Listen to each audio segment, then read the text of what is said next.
দেড় লক্ষ টাকার তরমুজ পচে যাচ্ছে, আমি বিক্রি করতে পারছি না ভাই, আমারে বিরক্ত করবেন না।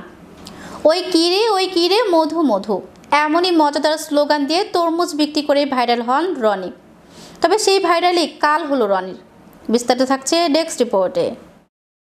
আমার এরকম বিরক্ত করলে আমি গলা ছুরি দেবো, আত্মহত্যা করবো। আত্মহত্যার হুমকি ভাইরাল তরমুজ বিক্রেতা রনির। কিন্তু কেন?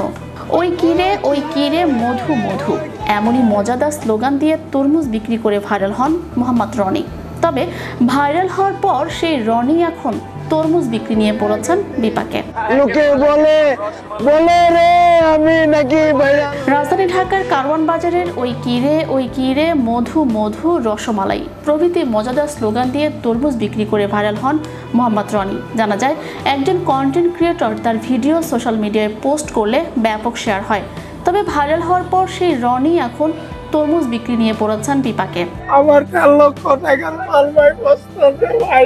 কন্টেন্ট ক্রিয়েটর উৎসুক মানুষ তার দোকানের সামনে প্রতিদিন ভিড় করায় ক্রেতারা তার দোকান এড়িয়ে যেতে থাকেন। এমন পরিস্থিতিতে প্রায় 1.5 লাখ টাকার তরমুজ বিক্রি করতে না পেরে আত্মহত্যার হুমকি দিয়েছেন তিনি। আমার এরকম বিরক্ত করলে আমি গলা ছুরি দেবো। রোববার এক ভিডিওতে রনি বলেন, আমারে এরকম বিরক্ত করলে আমি গলায় ছুরি দিমু, নয়তো 24 তলা থেকে পড়ে আত্মহত্যা করবো ভাই। আমার 1.5 লাখ টাকার মাল পচে যাচ্ছে, আমি বিক্রি করতে পারতেছি না।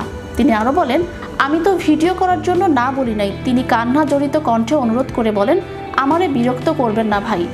এ নিয়ে নেটিজেনদের মধ্যে অনেকেই তার পক্ষে সোচ্চার হয়েছেন এবং ভিডিও বানানো বন্ধ করে দেওয়ার আহ্বান জানিয়েছেন। রনিকে সুন্দরভাবে ব্যবসা করতে দিতে বলছেন। এই পরিস্থিতিতে অভিনেতা শামীম হাসান সরকার তার ফেসবুকে একটি স্ট্যাটাস দেন, যেখানে তিনি তরমুজ বিক্রেতার পাশে দাঁড়ানোর আহ্বান জানান। তিনি লিখেছেন, তরমুজ ব্যবসায়ীকে দিয়ে সবাই ফেসবুকে বা নিজের ব্র্যান্ডিং করে ডলার কামাইল, অপরদিকে ওই তরমুজ ব্যবসায়ী নিজের তরমুজ বিক্রি করতে না পেরে কাঁদছে। তার 1.5 লাখ টাকার তরমুজ নষ্ট হয়ে যাচ্ছে। এ অবস্থায় বেশ কিছু প্রতিষ্ঠান এবং ব্যক্তি ইতোমধ্যে রনির পাশে দাঁড়ানোর ঘোষণা দিয়েছেন এবং তারা তার তরমুজ কিনে নেয়ার আগ্রহ প্রকাশ করেছেন। চ্যানেল ইউরোপ, বিনোদন ডেস্ক।